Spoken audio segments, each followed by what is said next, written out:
दोस्तों, आज मैं आपके लिए फिर से लेकर आई हूँ हमारे संविधान सीरीज की नई वीडियो, जिसमें हम पहले बात कर चुके हैं हमारे संविधान के मौलिक तत्वों के बारे में, हमारे संविधान की रचना के बारे में, और आज हम बात करेंगे न्यायपालिका के बारे में। चलिए शुरुआत करते हैं आज की इस वीडियो की। तो नमस्कार, मैं कृतिका आप सभी का स्वागत करती हूँ प्रभात एग्जाम के यूट्यूब चैनल पर। ये एक ऐसा प्लेटफॉर्म है जो आपको मिलती है सभी कॉम्पिटिटिव एग्जाम्स के बारे में महत्वपूर्ण जानकारियाँ, जो आपको किसी भी एग्जाम में सफल होने में मदद कर सकती है। अगर आप हमारे यूट्यूब चैनल पर पहली बार आए हैं तो हमारे चैनल को लाइक और सब्सक्राइब जरूर करें और हमारी वीडियोस को सबसे पहले देखने के लिए बेल आइकन जरूर दबाएं। तो चलिए शुरुआत करते हैं आज की इस वीडियो की।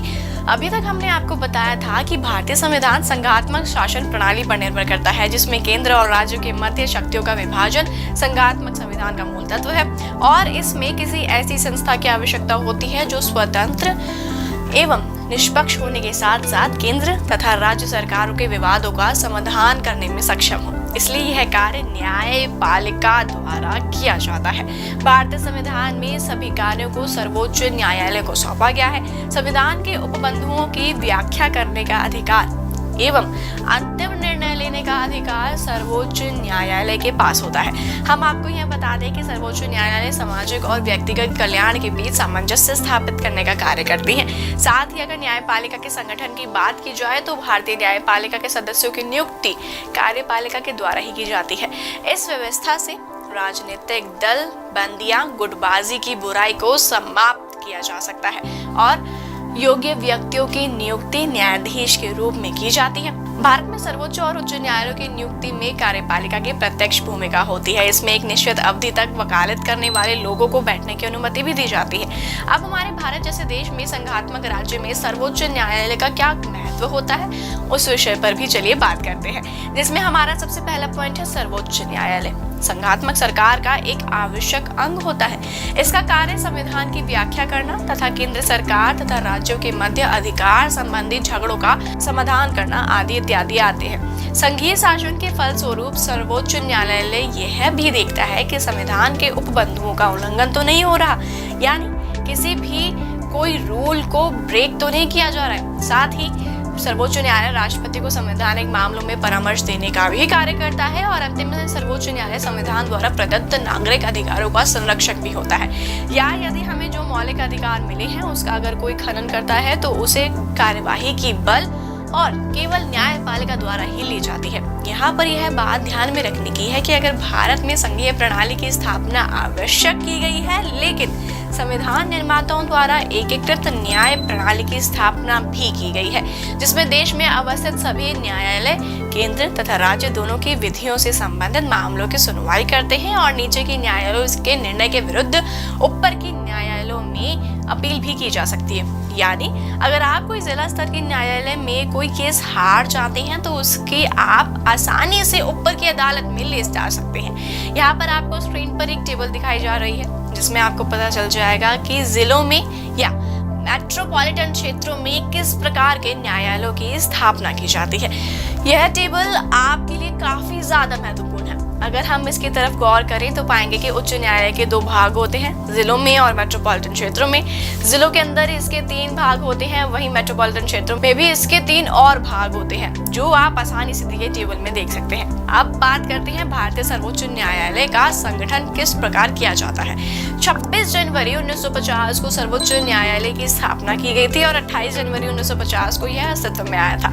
मूल संविधान के अनुच्छेद 124(1) में यह प्रावधान किया गया था कि सर्वोच्च न्यायालय में एक मुख्य न्यायाधीश तथा 7 अन्य न्यायाधीश होंगे, जब तक कि संसद द्वारा वृद्धि न कर दी जाए। सर्वोच्च न्यायालय अधिनियम 1956 द्वारा न्यायाधीशों की संख्या 10 और 1960 में 14 कर दी गई थी। अब हमने न्यायपालिका की स्थापना की बात कर ली, अब हम एक नजर डालते हैं न्यायाधीशों की नियुक्ति पर। मूल रूप से देखा जाए तो सर्वोच्च न्यायालय के न्यायाधीशों की नियुक्ति संविधान के अनुसार राष्ट्रपति द्वारा ही की जाती है, जो कि एक व्यवहार में ऐसा नहीं है। सर्वोच्च न्यायालय के न्यायाधीशों तथा मुख्य न्यायाधीशों की नियुक्ति संबंधी राष्ट्रपति का अधिकार सिर्फ एक औपचारिकता है। राष्ट्रपति न्यायाधीशों की नियुक्ति मंत्रिमंडल के परामर्श से करता है। प्रधानमंत्री अपने गृह एवं विधि मंत्री से गुप्त विचार विमर्श के दौरान ही ऐसा निर्णय लेता है। साथ ही न्यायाधीशों की नियुक्ति के लिए संविधान में कुछ दिशा निर्देशों को भी अपनाया गया है, जिसमें वह भारत का नागरिक होना अनिवार्य है, उसकी कम से कम 5 वर्ष तक की किसी उच्च न्यायालय या न्यायाधीश वह रह चुका हो, किसी उच्च न्यायालय का या एक से अधिक उच्च न्यायालय में वह कम से कम 10 वर्ष तक तो अधिवक्ता रह चुका हो और साथ ही साथ राष्ट्रपति की दृष्टि में कानून का उच्च कोटि का ज्ञाता भी हो। मुख्य न्यायाधीशों की नियुक्ति के लिए supreme court advocate on record association बनाम भारत संघ में उच्च न्यायालय ने दिया है। भारत के मुख्य न्यायाधीश के पद पर उच्चतम न्यायालय के वरिष्ठ न्यायाधीश की नियुक्ति की जाएगी। कार्यकारी मुख्य न्यायाधीश की नियुक्ति पर गौर फरमाएं तो कार्यकारी मुख्य न्यायाधीश की नियुक्ति भी इनके संदर्भ में राष्ट्रपति को किसी के परामर्श की आवश्यकता नहीं होती। वहीं तदर्थ न्यायाधीशों की नियुक्ति के लिए हमने आपको एक चार्ट दिया है जिसमें आपको पता चल जाएगा कि उसने उनकी नियुक्ति किसके द्वारा की जाती है। किसी भी न्यायाधीश की राष्ट्रपति तभी पर पद मुक्त हो सकता है जब वह संसद के दोनों सदनों यानी 2/3 बहुमत से प्रस्ताव पास करके उनसे ऐसा करने को कहे या प्रत्येक न्यायाधीश को पद ग्रहण करते समय राष्ट्रपति के समक्ष या राष्ट्रपति द्वारा किसी अन्य व्यक्ति के समक्ष शपथ लेनी पड़ती है।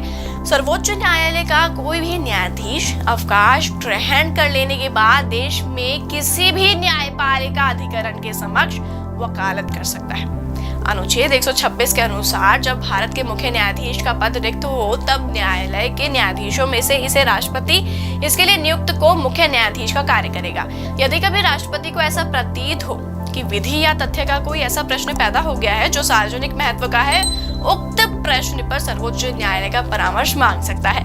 यदि राष्ट्रपति अनुच्छेद के अंदर में वर्णित विषय संबंधित परामर्श मांगता है तो सर्वोच्च न्यायालय अपनी राय प्रतिवेदन करेगा। साथ ही न्यायालय मौलिक अधिकारों की रक्षा के लिए बंदी प्रत्यक्षीकरण परमादेश प्रतिबंध अधिकार शिक्षा और उत्प्रेषण लेख जारी कर सकता है।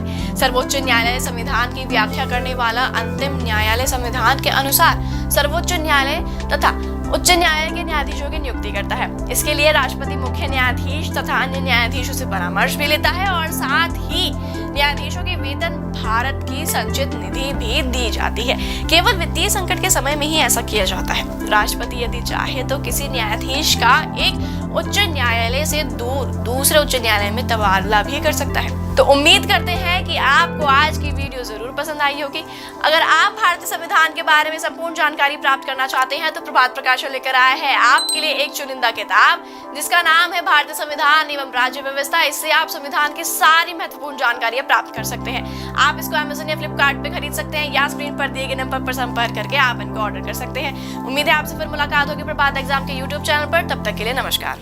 यूपीएससी की प्रीलिम्स परीक्षा में गारंटीड सक्सेस के लिए भारत का प्रसिद्ध पब्लिशर प्रभात प्रकाशन आपके लिए लाया है यूपीएससी 26 वर्षों के टॉपिक वाइज सॉल्व्ड पेपर्स।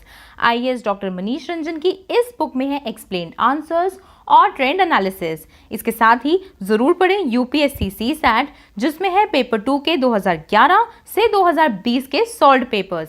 ये दोनों बुक्स इंग्लिश में भी अवेलेबल हैं। आज ही ऑर्डर करें ऑनलाइन अमेज़न या फ्लिपकार्ट से और क्रैक करें यूपीएससी एग्जाम।